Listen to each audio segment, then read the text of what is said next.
नमस्कार दोस्तों, मैं हूं Raju Saini, international business trainer and motivational speaker. दोस्तों मैं स्वागत करता हूं आप सबका आपके अपने YouTube चैनल जिसका नाम है आग ग्लोबल एक्सपोर्ट, जहां पर हम इंपोर्ट एक्सपोर्ट की नॉलेज को क्रिटिकल नहीं सिंपल बनाते हैं।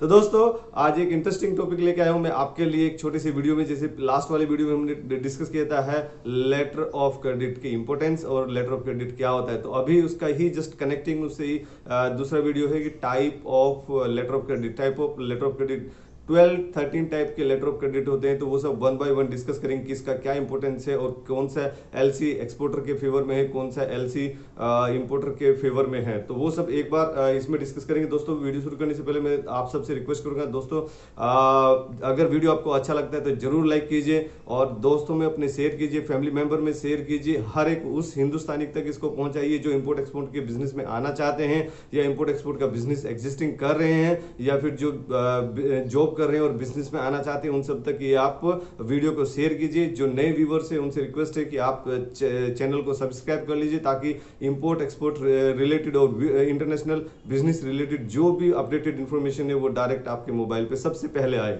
तो दोस्तों वीडियो शुरू करते हैं। कॉमर्शियल एलसी, सबसे पहला है एलसी कॉमर्शियल एलसी, जिसको इंपोर्ट एक्सपोर्ट एलसी भी बोला जाता है, import export letter of credit, जो नॉर्मली यूएसपी की गाइडलाइन फॉलो करता है, यूसीपी की गाइडलाइन फॉलो करता है। यूसीपी क्या है? यूनिफॉर्म कस्टम प्रैक्टिस, यानी यूनिफॉर्म कस्टम प्रैक्टिस, जो कस्टम की यूनिफॉर्मली प्रैक्टिस है, जो वो लोग प्रैक्टिस फॉलो करते हैं, वही आईसीसी ने भी कंसिडर किया है। ये मतलब अगर जैसे मैं बात करूं, पहले भी मैंने वीडियो में बताया था, अगर आपने वो वीडियो भी मेरा आपने नहीं देखा कि एलसी क्या होता है, लेटर ऑफ क्रेडिट क्या होता है, तो आप उसको भी जरूर देख लीजिए, क्योंकि अभी ये वीडियो समझने के लिए आपको वो देखना जरूरी है, क्योंकि उससे ही ये उसका ही ये सेकंड पार्ट है। तो अभी जो उसमें भी मैंने ये बताया था कि जो जैसे इनकोटर्म है, इनकोटर्म भी आईसीसी बनाता है, जो इंटरनेशनल चैंबर ऑफ कॉमर्स रहता है, क्योंकि कॉमर्शियल टर्म्स है, कॉमर्शियल मतलब कॉमर्स जहां पे कोई बिजनेस हो रहा है तो कॉमर्स तो वहां पे इन्वॉल्व है ही, पैसा वहां पे इन्वॉल्व है ही, क्योंकि बिना पैसे के तो कोई बिजनेस होता नहीं है। तो इंटरनेशनल बिजनेस में आईसीसी ने कुछ गाइडलाइन बनाई है, तो इनकम टर्म्स भी उसने बनाई है, और जो एलसी है और टाइप ऑफ एलसी है based on the trade between two countries, वो भी आईसीसी ने ही डिफाइन किया है। तो लेटर ऑफ क्रेडिट और type of letter of credit भी आईसीसी ने ही डिफाइन किया है, जो इंटरनेशनल चैंबर ऑफ कॉमर्स है, और वो यूएसपी की गाइडलाइन फॉलो करते हुए ही बनाया है। तो कॉमर्शियल एलसी जो है उसको नॉर्मली हम जनरल एलसी बोलते हैं और इंपोर्ट एक्सपोर्ट एलसी भी बोलते हैं, import export letter of credit. Next आता है standby LC. Standby LC just एक बैंक गारंटी की तरह होता है। जैसे अगर आप कोई कंस्ट्रक्शन कंपनी है, उसने आपसे पैसा ले लिया है और टाइम पे डिलीवरी नहीं दिया, फॉर एग्जांपल उसमें, क्योंकि एलसी जैसे ओपन कर, जैसे मैं पिछले वीडियो में भी बताया कि एलसी क्यों इंपॉर्टेंट है, और वो डॉक्यूमेंट है, क्योंकि जो एलसी का जो गुड्स हैं, उसमें गुड्स हैं या आपकी सर्विसेज है या फिर उसमें जो भी मटेरियल जा रहा है, आ रहा है, इंपोर्ट कर रहे हैं, एक्सपोर्ट कर रहे हैं, जो भी कुछ कर रहे हैं, तो उसमें बैंक जो है आपके गुड्स की क्वालिटी नहीं देखता, वो डॉक्यूमेंट की क्वालिटी ओनली देखता है, और based on the document payment is being done.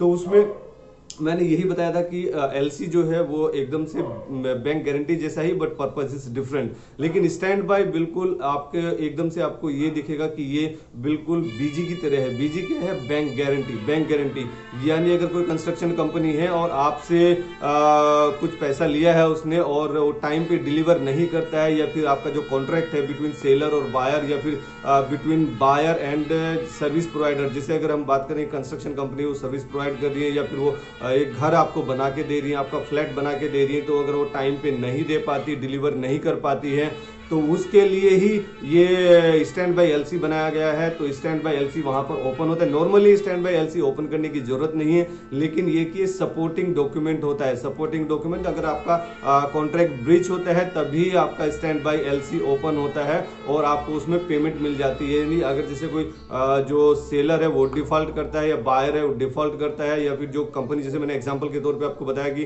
अगर कंस्ट्रक्शन कंपनी है और टाइम पे आपको फ्लैट नहीं दे पा रही, टाइम पे आपको पोसेशन नहीं दे पा रही है, बना के नहीं दे पा रही है, तो उस केस में आपको स्टैंड बाय एलसी ओपन हो जाएगा और स्टैंड बाय एलसी से आपको आपका पेमेंट मिल जाएगा, और जो कंस्ट्रक्शन कंपनी है उसको नहीं मिलेगा, उसको वार्निंग मिलेगी बस। तो नेक्स्ट आता है रिवोकेबल एलसी। रिवोकेबल एलसी बहुत डेंजर है, किसके लिए? एक्सपोर्टर के लिए। ये इंपोर्टर के फेवर में है, यानी बायर के फेवर में। यानी जैसे अगर मैं हमेशा बात करता हूं कि इंडिया का हमें इकोनॉमी बूस्ट करना है, इंडिया का अपनी कंट्री का हमें इकोनॉमी बूस्ट करना है, हमें फॉरेन रिजर्व बढ़ाना, तो हम क्या है? एक्सपोर्टर हैं, हम लोग सप्लायर हैं, हम गुड्स को सप्लाई कर रहे हैं। तो मैं उसके फेवर में बात करूं कि हमारे एक्सपोर्टर के फेवर में कौन सा एलसी सबसे बेस्ट है, लास्ट में उसको बताऊंगा मैं। तो यहाँ पर रिवोकेबल एलसी का क्या मीनिंग है कि रिवोकेबल कभी भी वो रिवोकेबल कर सकता है, मतलब जो एलसी ओपन करा रहा है। मैं पहली वीडियो में भी आपको बताया था कि एलसी जो ओपन कराता है वो कौन ओपन कराता है? वो इंपोर्टर कराता है, यानी जिसका रिक्वायरमेंट है, जिसको गुड्स चाहिए, जिसके पास अभी पैसे नहीं है, या फिर वो पैसे को अपना जो भी फंड है, यानी जो उसका अमाउंट है, कैपिटल है, वो उसको बैंक के थ्रू मोबिलाइज कराना चाहता है, डायरेक्ट इंपोर्टर को या डायरेक्ट सेलर को नहीं देना चाहता है, due to maybe risk factor, maybe trust factor. तो दोनों एक ही चीज है कि अगर कहीं मैं पैसा 100% दे दिया तो कहीं मेरा पैसा डूब ना जाए, तो बैंक को इन्वॉल्व करते हैं उसमें। तो जो रिवोकेबल है उसमें कभी भी जो बायर है, इंपोर्टर है, वो कभी भी कुछ भी चेंज कर सकता है without giving notification to the supplier, यानी एक्सपोर्टर को बिना कुछ बताए वो उसको कुछ चेंज भी कर सकता है, मॉडिफाई कर सकता है, इवन वो कैंसिल भी कर सकता है दोस्तों। तो मैं इतना स्ट्रेस देके इसलिए बोल रहा हूं इसको कि वो कैंसिल भी कर सकता है। तो रिवोकेबल एलसी हमारे लिए सेफ नहीं है, यानी एक्सपोर्टर के लिए सेफ नहीं है। ये टोटल इंपोर्टर के फेवर में ही बनाया जाता है, तो और ये बहुत कम यूज होता है, लोग इसको यूज भी नहीं करते। तो जब आप एलसी मतलब आपका कोई डील हो रहा हो, तो आप एलसी में जब डील कर रहे हैं तो बायर के साथ में अगर बायर आपको बोलता है कि रिवोकेबल हम एलसी बनाएंगे, तो उसको बिल्कुल मना कर दीजिए, sir this is not in our policy, this is not in our policy. और वो कौन सा एलसी आपको खुलवाना चाहिए एज ए एक्सपोर्टर, मैं एक्सपोर्टर को हमेशा प्रमोट करता हूं, हमारी कंपनी एक्सपोर्टर को प्रमोट करती है, तो कौन सा एलसी आपके लिए बेस्ट रहेगा वो लास्ट में बताऊंगा, वीडियो के साथ में बने रहिए दोस्तों।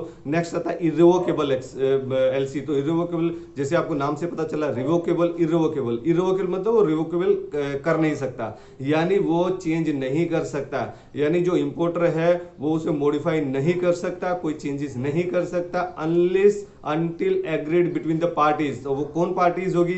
यानी बायर और सेलर के बीच में ही वो बात नहीं रहनी चाहिए, वो चारों पार्टी होनी चाहिए। चारों पार्टी कौन कौन सी होगी? बायर होगा, ऑफ कोर्स वो तो होगा ही क्योंकि एलसी उसी ने ओपन कराया है, सेलर होगा क्योंकि गुड्स वो दे रहा है, और ओपनिंग बैंक होगा, यानी जो इश्यूइंग बैंक, जो बैंक एलसी को इश्यू कर रहा है सबसे पहला बैंक, यानी जो इंपोर्टर का बैंक है वो, और जो मेरा बैंक है यानी एक्सपोर्टर का जो बैंक है, एक्सपोर्टर का जो बैंक है जिसको ये एडवाइजिंग बैंक बोलते हैं। तो advising bank, opening bank, seller, buyer, चार पार्टी हैं। चार पार्टी जब म्यूचुअली एग्रीड करेंगे तभी जाके उस एलसी में कोई चेंजेस किए जा सकते हैं, otherwise irrevocable LC is safe for exporter. तो नेक्स्ट आता है अनकन्फर्म्ड एलसी। ये तो आपको एकदम से बिल्कुल नाम से समझ में आ रहा होगा कि वो कंफर्म नहीं है, अनकन्फर्म्ड है। तो इससे पहले भी वीडियो में मैंने बताया था कि कंफर्मिंग बैंक क्या होता है। तो कंफर्मिंग बैंक वही होता है कि जिसमें अगर आपने कोई एलसी ओपन कराया है और वो जो इशूइंग बैंक है, यानी जो इशू कर रहा है आपको एलसी, जो इंपोर्टर को एलसी इशू कर रहा है उसका क्रेडिट रेटिंग कम है, तो उसमें सप्लायर क्या बोलते हैं, सप्लायर को अगर जैसे उतना अंडरस्टैंडिंग है, उतना नॉलेज है, तो वो क्रेडिट लिमिट देख के, क्रेडेंशियल देख के बैंक को ये बोलेगा कि सर आपका जो बैंक है, जो इश्यूइंग बैंक है, उसका क्रेडिट रेटिंग कम है, तो आप पहले जो अच्छा बैंक है जिसका क्रेडिट रेटिंग अच्छा है तो उससे आप कंफर्मेशन लेके आइए, तभी मैं गुड्स आपको दूंगा या फिर हम कॉन्ट्रैक्ट साइन करेंगे। तो उसमें यही है कि फिर कंफर्मेशन बैंक एक एक्स्ट्रा इन्वॉल्व हो जाता है, जैसे लास्ट वाली वीडियो भी मैंने बताया, अगर आपने वो नहीं देखी तो जरूर उसको देख लीजिए दोस्तों। तो उसमें अनकन्फर्म्ड अभी रहता है, तो अनकन्फर्म्ड में क्या रहता है कि अनकन्फर्म्ड में कंफर्मिंग बैंक नहीं रहता है, और उसमें ओनली जो ओपनिंग बैंक होता है, ओपनिंग बैंक यानी इशूइंग बैंक का ही पूरी गारंटी होती है। उसके बाद कंफर्म एलसी आता है, तो कंफर्म एलसी में वो कंफर्मिंग बैंक जो है तो वो एडिशनली ऐड हो जाता है। तो वो क्या करता है कि अगर जैसे बैंक जो इशूइंग बैंक है, अगर गलती से कई बार अगर कुछ ऐसा अमाउंट बहुत ज़्यादा है या फिर कॉन्ट्रैक्ट में कुछ ऐसे इश्यूज आते हैं या फिर कुछ जो शिप है वो डूब जाता है, कुछ हो जाता है मतलब उसमें, तो उसमें अगर जो ओपनिंग बैंक है वो अगर पेमेंट नहीं कर पा रहा है, जो कंफर्मिंग बैंक है वो पेमेंट करता है, वो गारंटी देता है। और ये भी एक दोस्तों मैं बता देना चाहता हूँ कि जो कंफर्मिंग बैंक है कंफर्म्ड एलसी को जो जैसे देता है, तो उसमें वो रिवोकेबल एलसी पे काम नहीं करता है। वो बोलता है कि इरिवोकेबल एलसी होगा तभी मैं आपको कंफर्मेशन दूंगा, क्योंकि उसमें क्या है कि रिवोकेबल में उसको भी रिस्क रहता है, उसको भी रिस्क दिखता है कि any time can this importer यानी जो बायर है ही में change anything in the revocable LC. तो रिवोकेबल एलसी बिल्कुल मत कीजिए दोस्तों अगर आप एलसी में काम कर रहे हैं तो।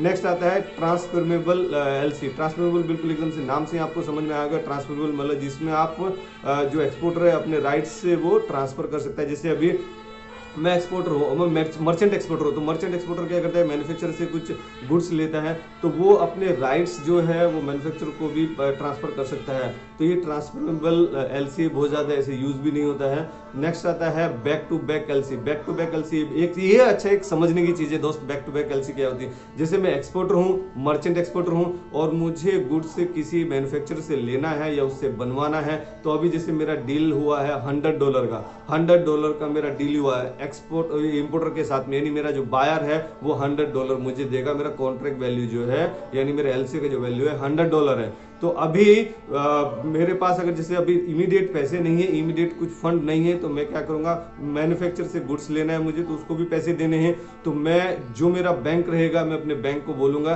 कि अभी मेरा कॉन्ट्रैक्ट वैल्यू जो मेरा LC back to back LC है ये $100 का है और आप 70 उसको जो ओरिजिनल एलसी उसको आप कोलेटरल रख के आप मुझे एक back to back LC open करा के दीजिए और वो कितना होगा $70 का फॉर एग्जांपल एक मान लेते हैं। तो जो 100 माइनस $70 है यानी $30, 30% का जो प्रॉफिट है that is the margin of exporter. तो ये उसमें भी डिफाइन किया गया है जो बुक में लिखा है, जो उन्होंने जो आईसीसी की गाइडलाइन है उसमें जो उन्होंने बताया है कि बैक टू बैक एलसी में difference between original LC and back to back LC is the benefit और is the margin of the exporter.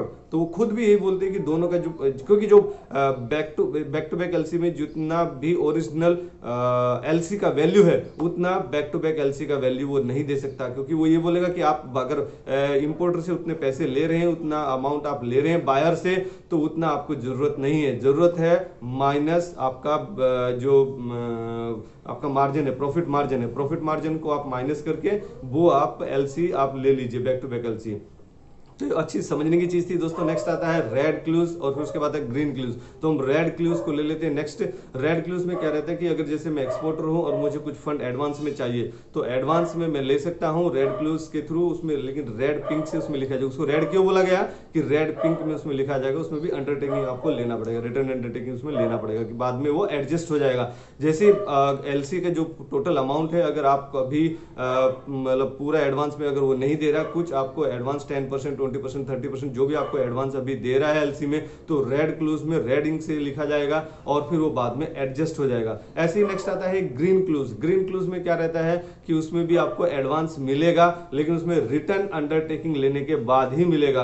Return undertaking लेने के बाद ही आपको पार्सल पेमेंट होगा, यानी जिससे आपको 20%, 30% जो भी आप डिमांड करें। जैसे अगर मर्चेंट एक्सपोर्टर है, अभी इमीडिएट फंड नहीं है लेकिन आपका प्रोडक्ट इंपोर्टर को बिल्कुल पसंद आ जाता है और समझ में आ जाता है, तो वो आपको इस टाइप से आपको हेल्प कर सकता है। नेक्स्ट आता है रिवॉल्विंग एलसी। ये बहुत इंपॉर्टेंट है दोस्तों। रिवॉल्विंग एलसी क्या होता है? रिवॉल्विंग एलसी जैसे अगर आप किसी को राइस एक्सपोर्ट कर रहे हैं या फिर आपको कोल एक्सपोर्ट कर रहे हैं, जैसे अगर आप इंडिया में अगर बात करें, इंडिया में तो वैसे इतना कोल नहीं रहता है तो वो मैक्सिमम इंपोर्ट ही करता है। कहाँ से? ऑस्ट्रेलिया से इंपोर्ट करता है, साउथ अफ्रीका से इंपोर्ट करता है, तो और यूएसए से भी इंपोर्ट करता है। जैसे अगर यूएसए से बहुत अच्छा जीसीबी रहता है उनका कोल का जो इंपोर्ट करते हैं, साउथ अफ्रीकन कोल का भी जीसीबी अच्छा रहता है, पर अमेरिका का जो यूएसए का जो GCB gross calorific value, heat value coal का ज़्यादा अच्छा होता है। तो उसमें नॉर्मली जैसे अगर गुजरात के जो पावर प्लांट्स हैं उन सब में भी या जो सी के आसपास में जो भी पावर प्लांट है उनमें इंपोर्टेड कोल मैक्सिमम यूज होता है। तो दोस्तों जैसे अगर हम इंपोर्ट कर रहे हैं, कोल इंपोर्ट कर रहे हैं, तो उसमें जो रिवॉल्विंग है, जैसे अगर आपने 10 लाख मीट्रिक टन का या 1000 मीट्रिक टन का आपने कॉन्ट्रैक्ट दिया है, 1000 मीट्रिक टन का एफओ साइन किया, यानी जो फ्यूल सप्लाई ऑर्डर है, जो उनका ऑर्डर आपने ओपन कराया, तो अभी एक बार में अगर उतना एक मटेरियल नहीं आता है तो वो हर महीने कुछ पार्ट में आएगा। तो उसके लिए कि जैसे अगर एवरी मंथ कुछ आप रैक मंगा रहे हैं तो उसमें आपको 12 एलसी ओपन करने के लिए जरूरत नहीं है। उसमें आपने एक ही एलसी ओपन करेंगे, फिर उसी का आपको कॉपी हर महीने आप लगाते जाएंगे, तो उसके लिए अलग अलग 12 एलसी ओपन करने की बिल्कुल भी जरूरत नहीं है। तो इसको बोलते हैं रिवॉल्विंग एलसी, जो रिवॉल्व होता जाएगा, जिसमें रोटेट होता जाएगा कि अभी जनवरी में ये इतना अमाउंट का मंगा है, फिर फरवरी में इतना मंगा रहे हैं, तो उसमें ऑलरेडी फिक्स कर दिया जाता है कि इतने अमाउंट का इस मंथ में आएगा, इसके इतना अमाउंट का इतने मंथ में आएगा या फिर जाएगा। तो सेम है। मैं कोयले का एग्जांपल इसलिए लिया कि कोयले का नॉर्मली हम लोग इंपोर्ट करते हैं और गुड क्वालिटी कोयला हम बिटुमिनस कोल अपने पावर प्लांट्स के लिए या डिफरेंट डिफरेंट एप्लीकेशंस के लिए लेते हैं। नेक्स्ट आता है साइट एलसी। ये बहुत अच्छा है, ये एक्सपोर्टर को एकदम से सपोर्ट करता है। ये भी इरिवोकेबल होता है। तो जैसे भी जो भी अगर मैंने जो सब आपको बताए हैं, मैक्सिमम ऊपर वाले रिवोकेबल को एक छोड़ के बाकी जो भी एलसी है वो सब इरिवोकेबल है। या अगर उसमें एलसी में कुछ लिखा भी नहीं है, जैसे अगर हम कुछ लिख दे 50 मीन्स वो -50 नहीं है, it is to be counted as +50। यानी अगर उसमें कोई साइन माइनस प्लस का कोई साइन नहीं लगा है तो मतलब वो +50 ही है। तो ऐसे ये अगर किसी में कौन से टाइप का एलसी है, अगर उसमें नहीं लिखा है तो वो इरिवोकेबल ही है, मतलब वो रिवोकेबल नहीं, अनलेस अनटिल मेंशन रिवोकेबल। अगर रिवोकेबल मेंशन नहीं है तो वो इरिवोकेबल ही है, यानी आपके जो बायर है उसको राइट्स नहीं है कोई भी चेंज करने का, इसलिए एलसी को सेफ भी बोलते हैं। तो दोस्तों ये है एलसी एट साइट। तो एलसी एट साइट में आपको मैक्सिमम 5 to 7 डेज में आपको पेमेंट हो जाता है। यानी आपने जैसे इंपोर्टर ने आपको एलसी ओपन कराया और एलसी ओपन करने के बाद वो इश्यूइंग बैंक ने एलसी ओपन किया, इश्यूइंग बैंक ने एडवाइजिंग बैंक को दिया, एडवाइजिंग बैंक ने जो डॉक्यूमेंट है उसके ऑथेंटिकेशन चेक करके इंपोर्टर को एक्सपोर्टर को दे दिया, यानी मुझे दे दिया, और मैंने गुड्स को एफओबी कर दिया है, वेसल में लोड कर दिया है। और जो मुझे वहां से डॉक्यूमेंट मिला, जैसे बिल ऑफ लेडिंग मिलता है, मैंने बिल ऑफ लेडिंग का भी एक डिटेल वीडियो बनाया है, अगर आपने वो भी नहीं देखा तो जरूर उसको देख लीजिए। बिल ऑफ लेडिंग का बहुत इंपॉर्टेंट होता है, जिसके पास डॉक्यूमेंट है वही गुड्स का मालिक है। तो बिल ऑफ लेडिंग वाला जो डॉक्यूमेंट है वो डॉक्यूमेंट सब मैं अपने एडवाइजिंग बैंक को भेज दूंगा, या फिर जो नॉमिनेटिंग बैंक होगा नॉमिनेटिंग बैंक को दे दूंगा, और नॉमिनेटिंग बैंक जो है मुझे पेमेंट दे देगी विदिन 7 डेज। अभी तक जो गुड्स है वो अभी तक इंपोर्टर के पास पहुंचा नहीं, यानी बायर के पास पहुंचा नहीं। अभी वो सी में, जैसे मैं अमेरिका में भेज रहा हूं, मैं मेरा पोर्ट है यहाँ से, अगर मुंबई पोर्ट जेएनपीटी पोर्ट से अगर वो न्यूयॉर्क पोर्ट जा रहा है, तो अभी वो 7 डेज, क्योंकि उसको जाने में पूरा अभी टाइम लगेगा, 45 डेज टाइम लगेगा। तो अगर वो यहाँ से मतलब जेएनपीटी पोर्ट से निकला तो वो भी 7 डेज का ही डिस्टेंस ट्रेवल करेगा और मुझे पेमेंट अपना मिल जाएगा। तो ये बहुत सेफ है। सेफ तो सभी एलसी तो सेफ ही है सब, एक्सेप्ट रिवोकेबल एलसी एक्सपोर्टर के लिए सेफ नहीं है। लेकिन ये जो इरिवोकेबल एलसी एट साइट, अगर जैसे मैंने आपको वीडियो के बिल्कुल स्टार्टिंग में बताया था कि अगर कोई भी आपको अगर कुछ भी इसे समझ में नहीं आ रहा है कि कौन सा एलसी मुझे ओपन कराना चाहिए, जब आप बायर से बात करें, जब बायर से आपकी डीलिंग चल रही है, तो उससे आप यही बोलिए कि मुझे आप इरिवोकेबल एलसी एट साइट वो ही मुझे चाहिए, उसी के बारे में मैं जानता हूं और हम उसी में अपना डील करते हैं। This is our company policy. I'm sorry, I cannot do any I deal in any another kind of LC. Only we deal in irrevocable LC at site. Irrevocable LC at site. आप उसको remember कर लीजिए। अगर कुछ इसमें समझ में नहीं आता तो आप वीडियो को बार-बार दोबारा देखिए। नेक्स्ट आता है कि deferred LC, deferred payment LC ये एक्सपोर्टर के लिए बहुत ज्यादा अच्छा नहीं है, लेकिन सेफ है, उसमें कोई इश्यूज नहीं है। बस उसमें यही है कि उसमें 30 डेज का क्रेडिट लिमिट देता है, यानी आप उसको यूजर डिफाइन करेगा कि उसमें क्रेडिट लिमिट आपको कितना दिया गया। तो गुड्स वहां पर पहुंच जाएगा बायर के पास में, उसके बाद वो क्वालिटी चेक करेगा, कुछ भी चेक करेगा, तो उसके बाद वो कुछ डैमेज है वो भी चेक करेगा, तो उसका वो फाइन भी लगा सकता है, उसको क्लेम भी कर सकता है, और वो सब सेटिस्फाई होने के बाद में ही आपको पैसा देगा। तो ये इंपोर्टर के फेवर में रहता है, यानी जो बायर है उसके फेवर में रहता है, और ये एक्सपोर्टर के फेवर में नहीं है। तो एक्सपोर्टर के फेवर में सबसे बेस्ट है इरिवोकेबल एलसी एट साइट। आप इसी को याद रखिए, इरिवोकेबल एलसी एट साइट। तो दोस्तों इंपोर्ट एक्सपोर्ट के बिजनेस में जो आना चाहते हैं उन सब के साथ में ये वीडियो शेयर कीजिए, और जो भी आपको इंपोर्ट एक्सपोर्ट के बिजनेस के रिलेटेड, कुछ भी इंटरनेशनल बिजनेस के रिलेटेड कुछ भी आपको सीखना है, समझना है, कुछ डाउट है, वीडियो में कमेंट कीजिए, और अगर 1-2 सेंटेंस भी उसका हम आंसर दे सकते हैं तो हम यहीं पे आंसर दे देंगे, अदरवाइज उसका हम वीडियो के माध्यम से आपको पूरा डिटेल में समझा देंगे। तो दोस्तों let's do export together. Thank you very much.